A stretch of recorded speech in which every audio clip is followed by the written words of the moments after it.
drama that never needed to be made public in the first place. But in fairness, Wonder initially did the same by posting pictures of her house that made it look like it belonged on an episode of Hoarders. Nonetheless, Blair then delved into Wonder's mental health and addressed his intention of suicide, as well as a message where he stated that the emotional pressure from girls will push him over the edge. Blair didn't explain why this was at all relevant, but it appeared to be an attempt by her to make Wonder look unstable. Inexplicably, she spends a few minutes talking about how her dog and his dog didn't get along when they lived together. Tension began with our dogs and his unwillingness to help the situation with my pets. I did everything I thought of at the time to introduce James and Casper in a way that facilitated a good relationship between the dogs. They met on neutral ground at a dog park and only had supervised play at the house. While I appreciate her expert analysis on which dog was in the right or whatever, believe it or not, there actually is a reason for this. It was the reason she provided for why there was so much conflict when they lived together. Wonder claimed it was because of her behavior, but Blair suggested that it came down to the dog situation, her recommending her therapist to him, which created a conflict of interest, and the car being trashed. In response to the accusation of being a hoarder, Blair clarifies that this was just one messy room in her house due to the ongoing process of moving in. In isolation, her point actually holds some merit, as she highlights that Wonder posted an irrelevant photo with the intention of humiliating her. I feel the need to point out these minor details since the out-of-context photos of the house being moved into are being used as a way to show that I'm a supposed monster and that, quote, my home is a mess, like Hoarders bad. And just, what was the point of this, Wonder? Why would you even bother posting something like this except to humiliate me? This was a room that we told you we were using to move, and we let you know it was off limits to you. That photo alone shows your consistent lack of respect for Oz's and my homes. Wonder, I am sorry that I was ever friends with you. Towards the end of the video, Blair starts crying as she expresses how deeply the falling out between her and Oz Media affected her. You're right. I am afraid of looking stupid and weak online. And yet, I am those things right now. You've been with me through a lot of really intense and personal situations in my life. You were there throughout the entire process of my colon cancer diagnosis, various treatments, and hospitalizations. I know there were many times when I had to run out the doors late because there was a crash car in her room. I didn't know if she was going to make it. And you said you'd stay in the house and watch Casper, so I can go to work. The video concludes with Blair acknowledging that she wants to take responsibility for her faults, such as her impulsivity in the legal Eagle situation. Her immediate fan base, with little knowledge of the situation, were supportive. However, some viewers found her remarks lacking substance. They noted that the segment on the Click appeared to be thin on evidence, despite her initial promise of providing screenshots as evidence, while actual screenshots were shown to support her claims against the Click. Furthermore, many took issue with her disclosing Wonder's mental health status. Posting Wonder's side note is disgusting. I don't care how you two fell out. He trusted you with a very sensitive situation, and you use that to get the focus off of yourself. That's disgusting. You have no shame. This is immensely disappointing. I was hoping the information and rumors I've been hearing about you for years were untrue, but it looks as if I was sorely mistaken. The Click hinted that a detailed response was to come, while the other former Sad Milk members posted their own rebuttals on Twitter. While they disliked Bar on Blair's video climb, people waited with bated breath to see if the Click's response would be the final nail in the coffin of this saga.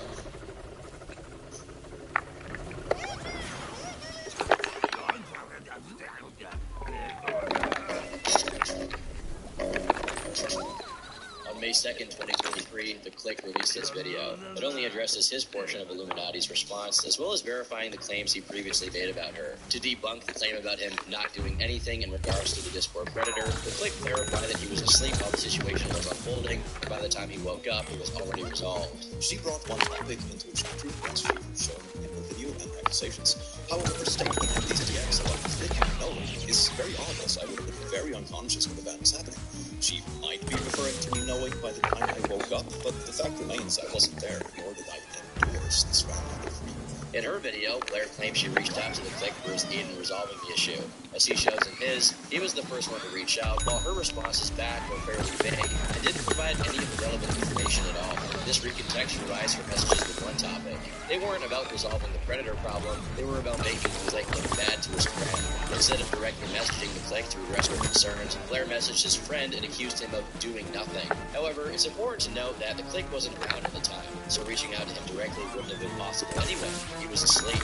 In his response, the Click addresses a point that Blair emphasized, but is seen by some as a non-issue. Blair claimed that she could never befriend someone who used the R slur in video games. However, the Click points out that despite her messaging others about how problematic it was, she continued to hang out with him regardless. She would never be friends with someone that used that language. Yes, she regularly played games with me as a friend during this time, where I allegedly had sins. Which one is it? I don't think you can have both. He then says he stopped using the word for forbidden content as he didn't want to offend anyone. This pivots to her deleting comments, which, while it can't be proven, a before and after screenshot of the Sad Milk channel show that anyone speaking positively about him or protesting his removal did in fact have their comments suspiciously deleted. Blair herself on her main account then began snidely spreading rumors in comment sections, saying, "I didn't say the N-word in both videos, just saying." The videos in question were between 10 and 14 years old, by the way. But all of this is relatively petty. Even the accusations regarding Click's Discord could be chalked up to miscommunication. But he then reveals she was spreading rumors about him for not respecting his Discord comments, as if unwanted internet janitors deserve respect in the first place. No offense to you guys that moderate my Discord. Okay, actually, some offense intended. They spend hours of their lives to help some YouTuber they love and look up to. The very least thing any content creator can and should do is give their teams the respect they deserve. Mods have always been the backbone of every YouTube and Twitch community. To disrespect them and try to just throw them away is insane. They're the ones who have a pulse on the community. Like, you'll never be able to properly thank that entire team with God, trash. This Click One topic has me heated. These stupid f***s. How could you not care about the people who care about your community the most? How? Usually, YouTubers try to fight against cultivating parasocial relationships. I guess Blair didn't get the memo. She continued spreading the claim that the Click harbored a predator on his Discord server and threw a hissy fit about him making a harmless white man joke in her video, as well as pulling other jokes out of context to imply he was a degenerate. Here's the same tantrum again. What I'm assuming is suggesting that my God, I'm so down with the kids' boomer joke from Twitter has pedo implications. Oh, the uglies think I'm so cool.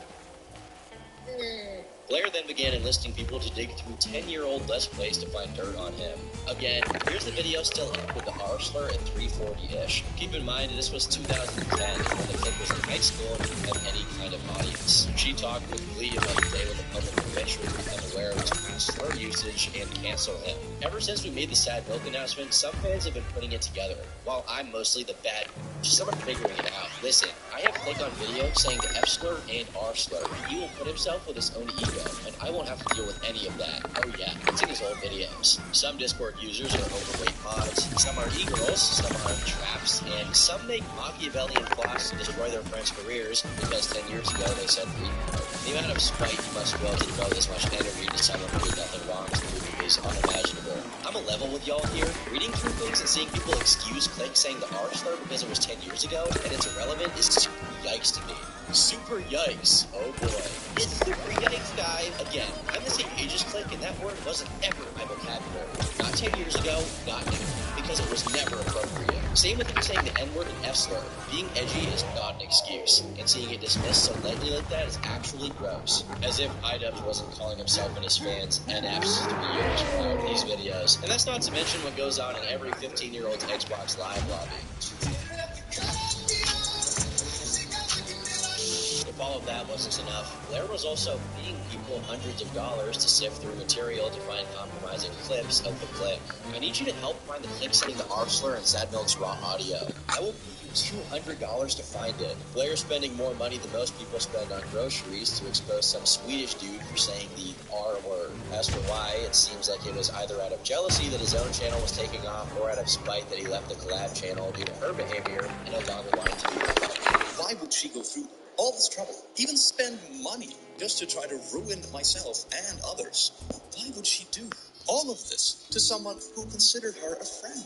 However, this wasn't even the worst part. Got Click saying the N-word apparently, and here we have a YouTube link. 16 seconds in, the alt account is gonna love this one. This was in reference to an anonymous Twitter account Blair was running with the intention of sowing dissent among the Click's viewers and damaging his reputation. She carried this out not only on Twitter, but also on Reddit, because of course it was on Reddit. She made the following post pretending to be a random Click fan. I saw the Sad Milk announcement. I follow all the milkmen on their social media. I'm seeing the comments on the new announcement on Reddit to see if this subreddit is active, and I see you're still talking about this topic. This is a really good place to talk about what I figured out because no one else was talking about it. So I'm really wondering if I'm just freaking out over nothing. But it really looks like creative differences is dumb AF. Blair tweeting about being stabbed in the back, one topic leaving his supporter server, and then watching so many of his mods disappear, and Wonderstruck talking about how he hates his friends fighting, and even clicking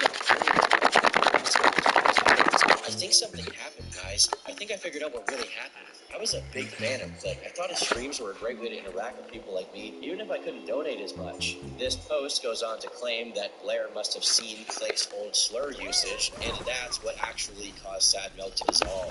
After Blair posted to Reddit with her official account, she then used that Blair would hang out with someone who used the R slur and F slur. The Doobie Schwartz Reddit also replied to other users saying the Click needed to apologize and that he couldn't erase the past. The same scheme of having all her alt accounts interact with one another was repeated on Twitter. There, her bio simply read, "I know the truth." Her tweets included, "Blocking you to run away from the fact that the Click said the N-word doesn't make you look good unless you're okay with this language." And I did not apologize for saying the N-word. The account was even responding to Deaf Noodles at the peak of his popularity, trying to get him to cover the Click's horrifying language. Keep in mind, all of this was Blair. On her official account, she would tweet about how non-POC creators shouldn't use that word, and then respond to herself on the alt account showing her former collaborator using it a decade prior. When people would tweet about being unproblematic streamers, she would respond with the same, even to her fellow collaborators on the Sad Milk channel. The account went inactive in November 2020, the same month it was created. After a full week of spamming friends, colleagues, YouTubers, and anyone she thought could start a significant controversy, Blair shelved the project. Regardless, the proof of her intentions remained on Discord. Here is the same account which was on Twitter. This was I remember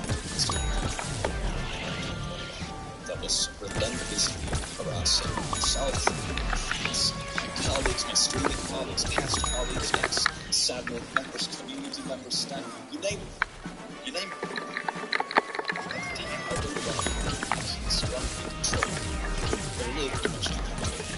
Try my best to avoid. This was Blair all along. She was making all the plans to spread her stuff because she probably knows deep down inside that the stuff she was digging up on me, all the stuff she was doing was so petty that she could never help instead she did this just to get back at her ex-mom. She did this, she paid people. She took out the dirt, made all the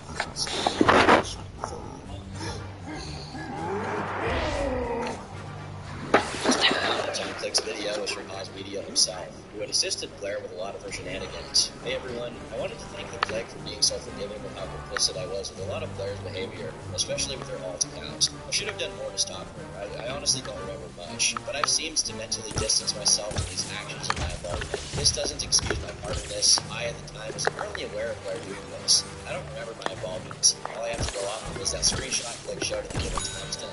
I have a lot of growing I need to do to fix the mistakes I made with backing something I genuinely believe was the right choice. I'm taking responsibility now, though, and admitting that I fucked up by not only backing the wrong horse, but doing nothing when this horse seemingly started to take and bite people.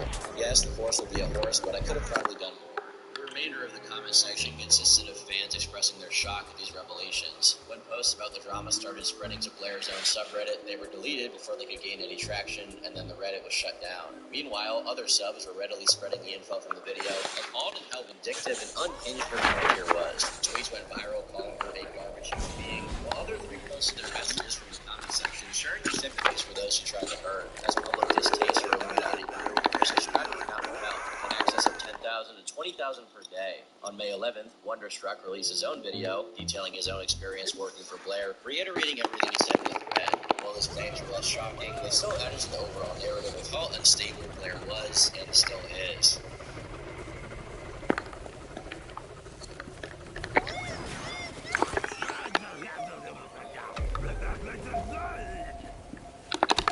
that was officially out of the bag, and now miscellaneous pieces of Blair's past were coming back to haunt her. With the veneer of charitability she had put up gone, every old drama she had been through was relitigated. For example, Blair had previously collaborated with the commentary talk show host Tommy C, contributing to the Shock News channel. After a distasteful joke was made about her friend, she logged into the channel and deleted every upload she was a part of. Uploads where she ironically played a caricature of a pro-cancel culture, dyed-hair, social justice warrior. When criticized for this move by Nicholas Diorio, Blair contacted the artist, whose art he utilized for the thumbnail, and encouraged them to file a DMCA takedown on the video, out of spite for being criticized. When the video was reinstated, she contacted another copyright holder to try and do the same. The title of it was, "Have Your Mods Flag This One Down." So it's funny that he titles the video that, and then the video gets flagged down. For the time, this drama was swept under the rug. Tommy C, Nicholas Diorio, and Tipster didn't exactly have the pull to get it into the drama news cycle, and Blair has moved communities to a new audience of 160,000 subs. But now, people are finally discussing this 4-year-old drama, since it shows Blair's behavior is not a new phenomenon. Ever since the revelations about her behavior surfaced, Blair has remained silent. Her videos continue to receive around 100,000 views per upload. Many of the top comments now focus on her off-screen content rather than the content itself. Her subscriber count is in free fall, and so far, she's given no indication that she'll be responding to her critics anytime soon. Given the magnitude of the drama, it's difficult to imagine any kind of response to it that would be satisfactory. A comparison many have made is to Creepshow Art, another female commentary YouTuber known for criticizing others while presenting herself as morally superior, despite later being revealed in released private messages to be a pathological liar and manipulator, as well as borderline stalker. However, one key difference is that there were hints of Shannon's deceptive behavior in her videos, whereas Blair appeared normal and reasonable in her content. The true extent of Blair's twisted mindset can only be glimpsed at by looking at the destruction left in her wake. As for whether Blair's reputation could ever recover, it's unlikely. This situation has deeply impacted the way she's perceived by her audience, though it is possible for her channel performance to recover over time. She seems to be making efforts to move forward and rebuild, but overcoming the public's negative perception of her will be a significant challenge along the way. More than anything, she's lost the opportunity to befriend other creators. Who would want to work with someone who might pay people to dig up your 10-year-old videos to find dirt if you ever get on their bad side? Who runs a handful of alt accounts spanning multiple websites dedicated exclusively to exposing her former friends? And that's on top of the general deceitfulness we've seen. Spreading lies, leaking someone's suicide note, abusing the DMCA system to silence criticism, and smearing someone as a predator protector because of one incident in their public Discord server that they weren't even aware of. You would think that using someone's honest mistakes, or even simply their vulnerabilities against them, is the last thing anyone who claims to care about those who are weak and marginalized would be doing. Guess I'm wrong. I've been Turkey Tom, thanks for watching, and until next time,